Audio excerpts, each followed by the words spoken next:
We started in 2008 when James bought me a beehive off Trade Me.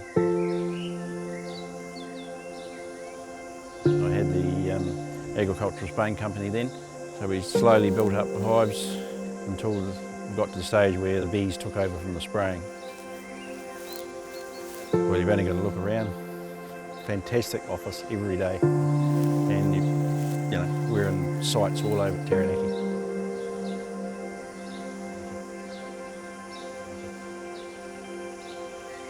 Well, I think the secret to Egmont's been the fact that we're local.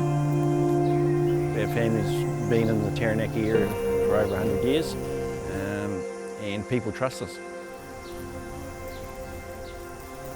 I'm Toby, and I'm the operations manager.